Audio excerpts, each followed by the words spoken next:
Hey guys, it's Jessica. Welcome back to my channel. Today I am planning to do a reading vlog.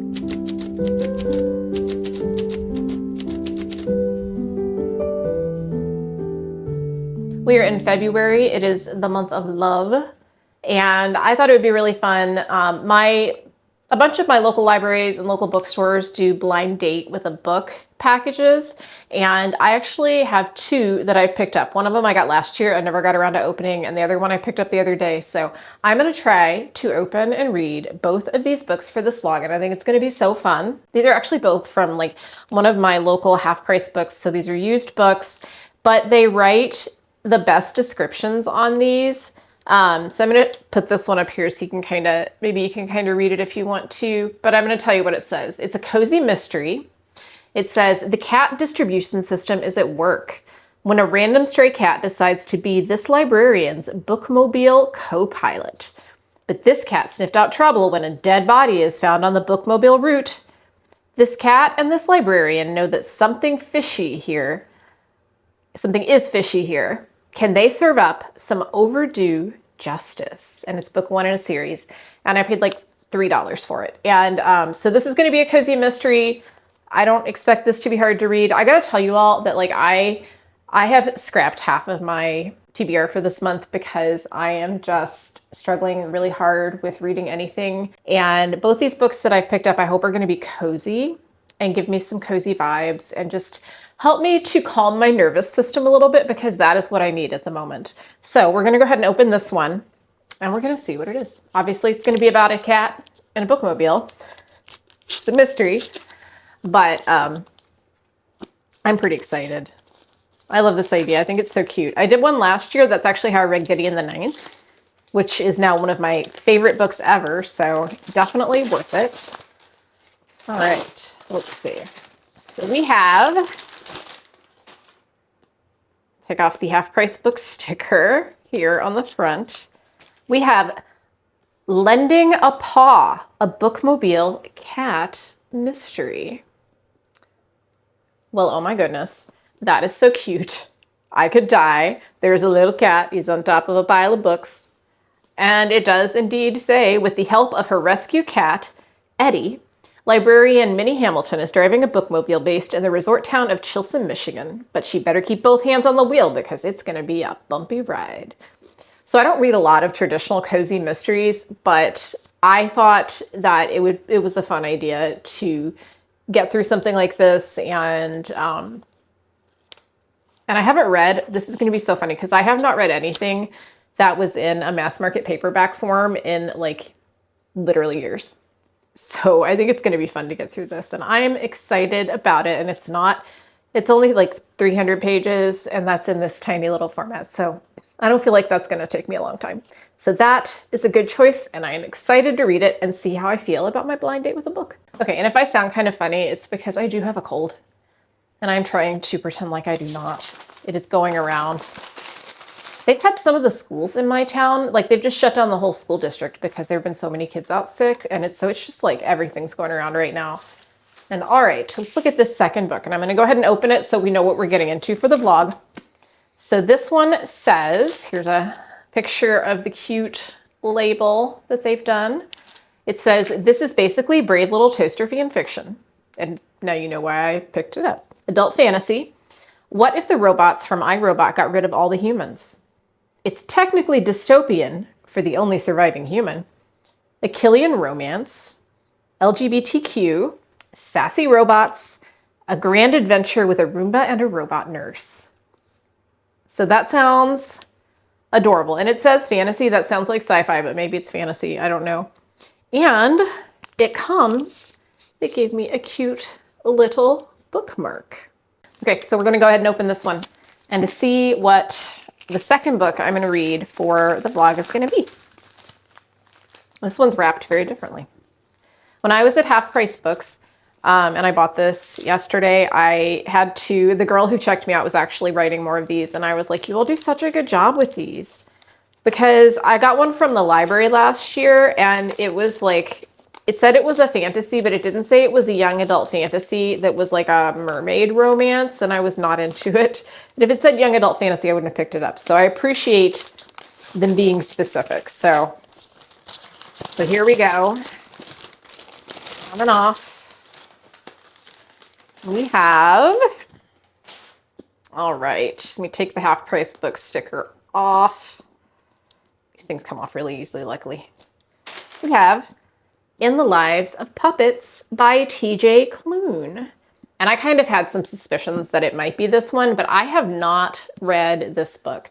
I am a fan of TJ Klune. The House in the Cerulean Sea and Under the Whispering Door are two of my favorite books of all time. I just love them. I have not read this one. And I also just love the art style that they use on his covers. They do them all with miniatures, I think. So it's a picture and then they digitally edit it. And I think it's so adorable. So this says, in a strange little home built into the branches of the grove of trees live three robots: fatherly inventor, android Giovanni Lawson, a pleasantly sadistic nurse machine, and a small vacuum desperate for love and attention. Victor Lawson, a human, lives there too. They're a family hidden and safe. So I'm not going to read any more than that. So family of puppets, family of robots, and a human, and I think that sounds cozy. And I've heard really, really good things about this book. I just had never picked it up to read it because too many books, too little time, right? So I'm excited to read this one. So we're going to be reading In the Lives of Robots and Lending a Paw. All right, so I am excited. We are going to go. It is currently Saturday, and I'm going to get started on one of these. I'm going to kind of try to decide which one I want to start, and I'll be back later with a little bit of an update.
So you just got to watch me go and replace two of the tires on my car and sit and read in the waiting area.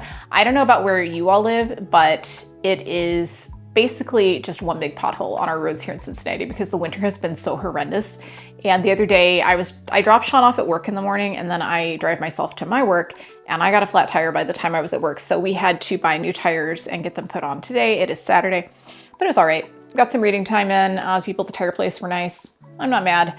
And then we got to go to my favorite ramen place, which is nowhere near where we live, and I never get to go there, but it is near the tire place. Got to go to some bookstores, picked up a book, had a good time, and was able to read up to about 10% in The Lives of Puppets by TJ Klune, which I am really, really enjoying, and I want to give my first reading update for. So this book is about a human who has been raised from a baby. His name is Vic, and he has been raised by an android named Giovanni, and he has these two companions, these two friend robots that he brought back to life. One of them is a Roomba, a very nervous, anxious Roomba, and the other one is a nurse robot who I have to tell you I think was really terrible at her job because she seems to want to murder a lot.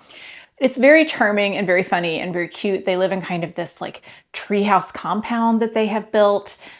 We don't know at this point in the book what has happened to the world. We don't know about humanity, if there are other humans. We know that Vic's parents were on running for their lives from someone and gave Vic to this robot for safekeeping, and they never came back.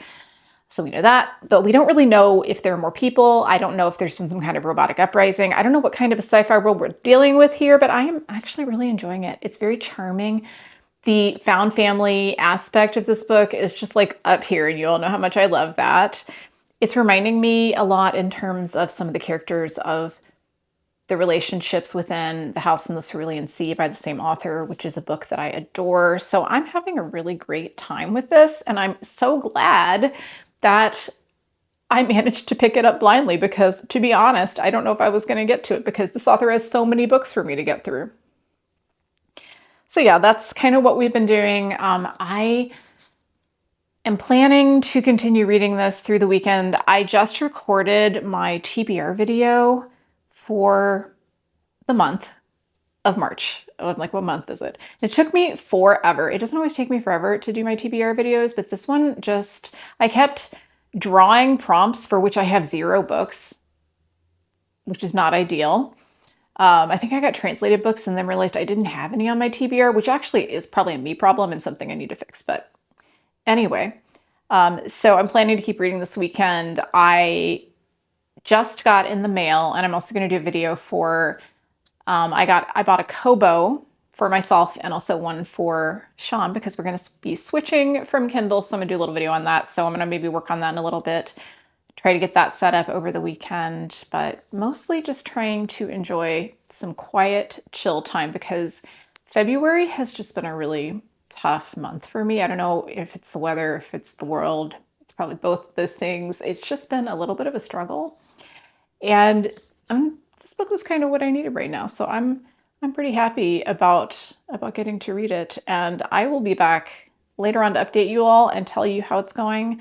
I'm going to try to do one more update before I get to the end, just to give you an idea of what the plot's like in the middle. And then I will let you know what I think of it and get to that second book. Okay, I just got home from work and I just finished reading In the Lives of Puppets. So I kind of wanted to talk through my feelings on it because my feelings on it are complex. And let's get started. So I really love TJ Klune in some ways. So I would count Under the Whispering Door and House in the Cerulean Sea as 2 of my favorite books of all time. But I have also read some other things from him that I didn't enjoy nearly as much. Particularly, I didn't really care for his kind of the Wolfie romance series. I can't remember the name of the series, but I didn't really care for that. One of the reasons I didn't care for it was because I felt like the main character was written extremely young, and I did not care for that. So this book, I know I had talked about our main character Vic and his little robot friends and how adorable and charming they are, and they are adorable and charming, and I loved them. And I would read a whole book of their antics. Like, let's just talk about Rambo and Nurse Ratched, and I will be happy. But the thing I didn't find that I liked as much in this book was the romance. So there is a romance that happens that takes place between our main character Vic and Hap, who is an android that they basically save and bring back to life. And I don't really want to spoil anything about the book, but it's a kind of a complex romance for a lot of reasons, especially because Hap cannot remember where he came from or anything about himself. And so because of that and because of things about his past, it's kind of complex. But I also felt in this book, the same as I did in that other book that I talked about before, that the main character seemed very young. He's supposed to be about 21 years old, and he felt much younger to me. And I also felt that the robot love interest also felt very young. Now, part of that was because he's kind of like a blank slate because he doesn't remember anything. So about halfway through the book, we do have some changes happen, some exciting developments, and we get our characters going off on a journey to kind of like the big robot city. And everything from that point, when the world really opened up, did not work for me quite as well. And I think it was just a lot. Like it's very ambitious, I think, to take on this kind of science fiction world. I don't think TJ Klune's really a science fiction writer. And I just didn't completely understand everything. I didn't feel like the world completely gelled together. And having said that, I'm still going to give this book a recommendation. This is still a 3.5-star read for me because I found the first half so charming and I found our robot characters so charming. But for me, it just emotionally didn't hit the same way that a lot of his other books do. And it just didn't quite work for me. And that's okay. Not all of our blind dates are going to be winners, right? This one was just okay, but I feel like we could be really good friends. Okay, and so after that, I'm going to go ahead and start my second book for the vlog that I unwrapped at the beginning, and that is going to be Lending a Paw by Laurie Cass. Just going to remind you of the kitty cat bookmobile mystery that we are about to start reading. Looks pretty good to me. I have not read anything in this kind of format in forever, so I'm maybe gonna get it on my Kobo and just read most of it on the Kobo, just because this is so tiny. It's so little, but we'll see. I'm gonna start it right now and read a little bit and see how I feel about it. I have not read a proper cozy mystery in such a long time that I don't even know if am I gonna like it? I don't know. Maybe. It's been a long time, but it does seem like it's going to be very comforting, and that's kind of where I am. And so I'm going to go ahead and get started reading, and then I'm going to go downstairs and make some dinner.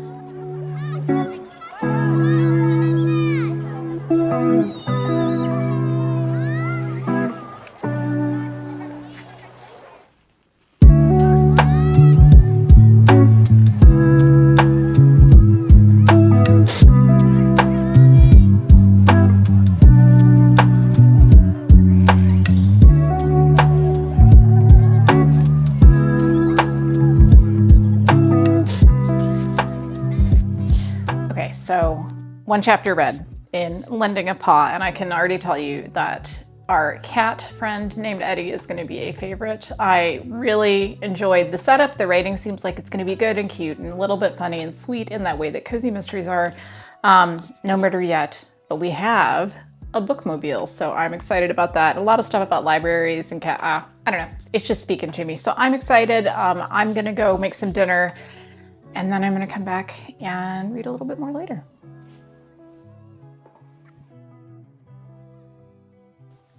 And I have returned because I have completed Lending a Paw by Laurie Cass. How do I talk about this book? Well, first I'm going to talk about the plot a little bit more than I think I already have. So we have our bookmobile owner. Her name is Minerva. She goes by Minnie. She has a cat. His name is Eddie. And Eddie finds a dead body. That's about it for Eddie. He's cute. You know how it is in these cozy mysteries when cats kind of like mysteriously are able to help when somebody's injured or they find dead bodies or murder weapons or I don't know. I saw a Goodreads review of this where somebody was like, I just don't understand.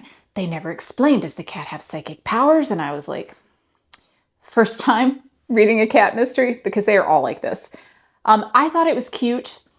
Our main mystery involves a murder where a guy who was basically a donor, the guy that donated the money for the bookmobile, is murdered. The bookmobile driver finds him, and then we have to figure out what happened to him within this small town. It's very cozy, not a lot of stakes. I have to say that I thought it was fine. But I kind of thought it was about what I thought it was going to be. So it's about a 3-star read for me. I think if you want a cozy mystery about a cat and a bookmobile, I don't think you could go wrong with this. I think it's fine, but if I'm going to continue my my blind date analogy that I'm working on in this video, I would say that this is kind of like a date where, like, you went to Applebee's and then you went to see a movie that was rated PG and then you were kind of like, that was okay, but I don't know that I ever need to see you again. That's kind of how I feel about this. It was fine. It was just fine. It did what it was supposed to do. And to be honest, considering the reading month that I've had, I can't say that I am mad. When I was picking my blind dates with the book, I was picking books that sounded like they were going to be cute or cozy or something like that. And I got exactly what I wanted. But I would say out of the two, I would say that the TJ Klune in The Lives of Puppets was a much better pick for me. I actually really liked this one, especially after a little bit of distance. I actually thought it was great. I loved the humor of the robots, and I just enjoyed the story and the world. Do I wish it had been a little bit more of a fully realized world, or that we'd gotten some more sci-fi details of things? Yes. That's why it's not going to be a 5-star read for me. But I'm willing to bump it up, I think, to a 4-star for my final rating on this book. So this was a pretty good one. I really enjoyed it. And this, yeah, it was fine. It was fine. I don't really have any complaints. I had a good time. And, you know, next year I might do this again, because there's something about having a package to unwrap that has a book in it and you don't know what it is that is really intriguing. I am lucky, I think, with this one that I didn't already have it and I hadn't already read it, because I have a lot of TJ Klune books, and now I have even more. And I love this cover. I love the hardcover. I think it's so pretty, and it's my favorite color. So overall, a success. And I hope that you have enjoyed watching me do this. Please leave me a comment and let me know what you have been reading this week. I would love to hear, and let me know if you've ever done or would do a blind date with a book. I hope that you all have a fantastic day. I will see you in the next video. Goodbye.